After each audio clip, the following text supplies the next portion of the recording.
É desnecessário a gente fazer isso para punir as pessoas.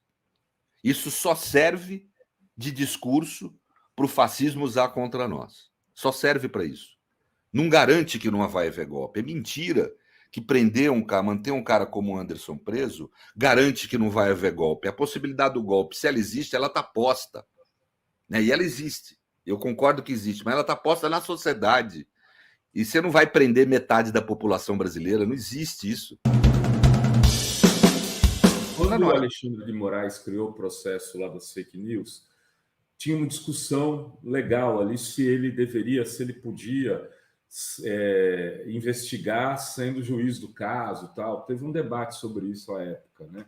E no fim ao cabo, do ponto de vista, não sei se aquilo foi o melhor caminho, mas não fosse talvez essa investigação feita por ele, a gente podia ter perdido a democracia no Brasil, você não acha?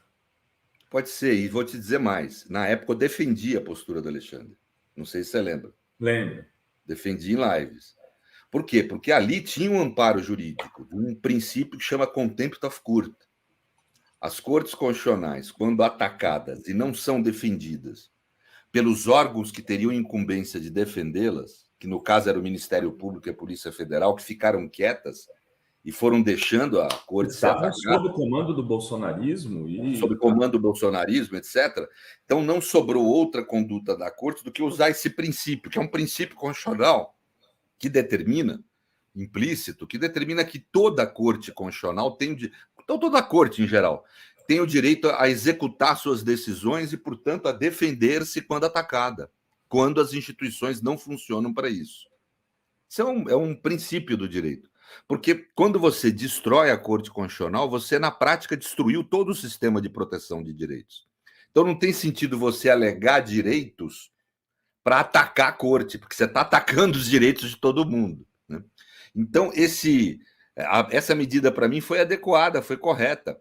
Nós não temos no Brasil, hoje, com esses eventuais equívocos que eu tenho apontado nas decisões do STF, nós não temos um estado de exceção como tínhamos na época da Lava Jato. Né? Por quê? Porque, primeiro, não trata as pessoas como inimigo, comete erros. Erros ocorrem em qualquer atividade humana. A justiça, numa democracia, comete erros. Né? Mas não há uma patologia como havia na época da Lava Jato. Um tipo de conduta que, vamos dizer, comprometia o próprio sistema de proteção de direitos, o próprio direito em si, degenerava o direito. Era o que a Lava Jato fazia. Né? Tanto que ela teve que criar jurisprudências e decisões novas para poder encarcerar Lula. Teve que cometer atrocidades. Nada disso está ocorrendo atualmente. O que eu estou discutindo é a fundamentação de uma decisão judicial. E que eu acho importante fazer a crítica, porque se esse tipo de conduta se normalizar, daqui a pouco vão poder falar que há um estado de exceção em defesa da democracia no Brasil. Isso é desnecessário e muito ruim para nós. Não defende a democracia. Cria um discurso que fortalece a luta antidemocracia. Né? A democracia tem instrumentos para se autodefender, nós devemos utilizá-los. Né? Quando você fala que tem que ser punido, você tem razão. Todo mundo que participou ali tem que ser punido, mas punido da forma adequada, por um processo penal com direito de defesa, por uma decisão final. Aliás, nesse caso não está difícil. A competência é do Supremo, e a correta do Supremo ter competência para isso, porque o Supremo foi quebrado, invadido. Né? É uma instância só. Não há demora, não tem menor perigo de prescrever esses crimes. Agora, a gente querer adiantar a punição, mantendo essa gente presa cautelarmente, desaplicando as decisões da ONU e da OEA em relação ao Brasil, que determinaram que não deve haver banalização de prisão preventiva, nem uso da prisão preventiva para adiantar punições, né? Eu acho um equívoco. É desnecessário a gente fazer isso para punir as pessoas. Isso só serve de discurso para o fascismo usar contra nós. Só serve para isso. Não garante que não vai haver golpe. É mentira que prender um cara, manter um cara como o Anderson preso, garante que não vai haver golpe. A possibilidade do golpe, se ela existe, ela está posta. Né? E ela existe. Eu concordo que existe, mas ela está posta na sociedade. E você não vai prender metade da população brasileira, não existe isso. Por isso é que como falava bem o Karl Lowenstein, não é o sistema judicial ou o sistema de Estado, ações do executivo, no caso que era o que ele propunha, estado de exceção pelo executivo, não é isso que vai conseguir resolver o problema do fascismo. Né? Nós estamos enganados, nem o problema do golpismo. Isso é um enfrentamento que nós temos que fazer na sociedade. Não adianta querer jurisdicionalizar essa luta política, porque daí nós vamos destruir a democracia. Porque o papel do judiciário não é realizar lutas políticas. Isso não é papel do judiciário. Destrói a democracia quando eu submeto o sistema de justiça a fundamentações e a reflexões não próprias do direito, a fundamentações e reflexões próprias da ação política. Né?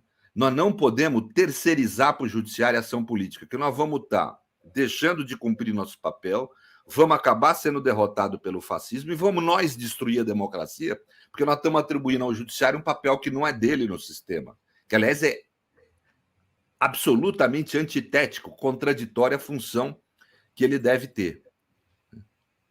Tem gente que falou aqui corretamente, a justiça é política, claro, ela é política, mas ela não deve operar por razões de disputa de poder. Ela é a política que opera por razões de justiça. Política não é só disputa de poder, há um erro nisso. Pega a história do pensamento filosófico político, toda a história. Né? Existe política por razões de justiça. E é isso que o judiciário deve fazer política por razões de justiça, e não por razões de disputa de poder. Senão, é barbárie. Acabou. Nós não temos mais um ambiente que vá defender direitos humanos das minorias. É barbárie. É selvageria. Propor que o judiciário opere como uma força de disputa política de poder é arrasar com a democracia, é destruir a democracia. É o que o bolsonarismo propunha quando queria aumentar o número de ministros, quando atacava o judiciário por razões políticas. Né? Ou seja, o que o bolsonarismo não admitia era um judiciário que agisse por razões de justiça. O que há hoje não pode ser confundido. Houve uma crítica de colegas advogados muito bem intencionados que estavam conosco na luta contra os abusos da Lava Jato, grandes advogados, né? Maris de Oliveira, etc., que eles fazem uma crítica a outro problema que está havendo nos processos e inquéritos, que é a falta de acesso da defesa aos processos e inquéritos. Isso é grave. Se isso virar uma acusação dos advogados contra o que está havendo, isso pode comprometer essa luta contra a democracia. A defesa tem que ter direito a acesso a qualquer inquérito que ela queira, porque senão ela não consegue realizar a defesa.